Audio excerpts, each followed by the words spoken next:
Welcome to Q Sports. I'm your host, Derek Agnew, here in our Sun Valley Q studio, and I could not be more excited for our first guest, arguably the most influential and inspirational female swimmer in American history, 12-time Olympic medalist, 5-time Olympian Dara Torres.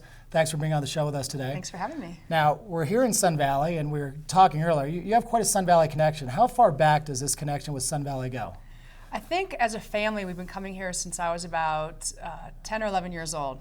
So a long, long time. And my parents eventually moved here in the early 90s. So it's a great place to come visit and a good excuse to come see your parents.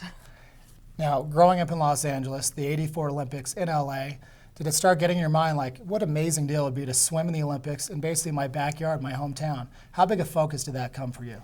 You know, it was just very coincidental that the Olympics happened to be in LA at my first Olympic trials and then making the team. And it was wonderful. It was just such a great experience to have it in my backyard, to be able to speak to everyone in English. You know, every time you go to a different Olympics, you're in a different country and you have no idea what they're saying. My whole family could come, my friends could come, and it was just very supportive. And that was huge for my first Olympic Games. When you look back on the '84 Olympics, you were 17 years old. Mm-hmm.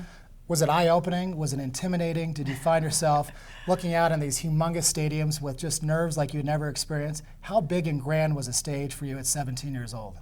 You know, I never considered myself an Olympian. I would go to the Olympics, I'd see people like Michael Jordan and Mary Lou Retton and Patrick Ewing and be like, wow, this is so cool. And then like, well, wait a minute, like I'm here too, you know? And I'll never forget my first event. I was, it was at USC, was where the swimming was.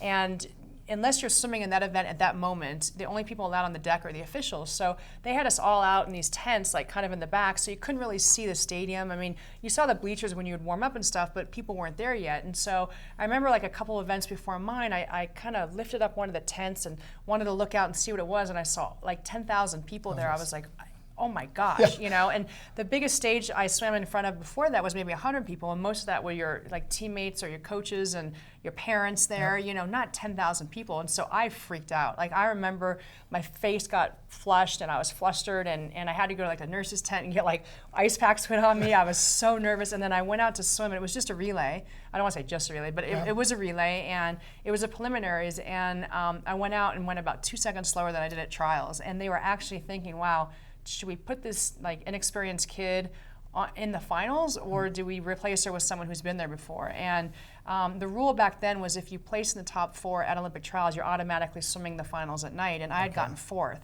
And so the rules are different now, but they were actually thinking of breaking those rules and putting someone else on. But the person they were going to put on actually calmed me down. Her name's Jill Sturkle. She had me watch soap operas, which I've never watched before, and unfortunately now I'm addicted to them. Do puzzles, just get my mind off of what was going on. And I thought it was so cool.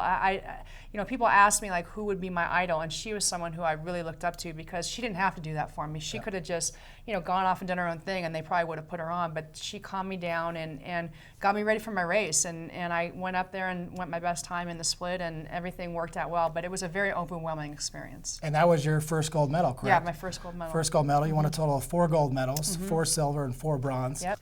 Of all the accomplishments you've had, to be the first swimmer in Olympic history, over 40 years old, to be in Olympic Games, where does that rank for you? I mean, is that a mantle you take a lot of pride in, as far as being over 40 and competing in a Games, something nobody else had done? You know, that's a very good question, because most people assume if they say, what's the highlight of your career, they think I would pick a medal or an Olympic Games. But that's really not it. For me, maybe when I was younger, I could have said, oh yeah, my first gold medal. But when you get older, your thoughts change, and what's important to you changes. And for me, it was the road it took to make an Olympic team in 2008, having had a child and being older. And the most rewarding thing is what you learn about yourself. And you know, being in 5 Olympic Games over a 24-year span is much bigger to me than the number of medals that I won. Well, it's been a pleasure to have you on the Q Sports Show today. We really Derek. appreciate your time, and look forward to the best for you moving ahead with everything you're going to be doing. Thank you. And especially as a mother of Tessa, your daughter. Thank you, I appreciate it. Okay, thanks for joining us on Q Sports today. I am Derek Agnew, your host. We'll be back with another guest coming up in a few days. I want to thank Dara Torres for joining us today, and we'll look forward to seeing you again here on Q Sports.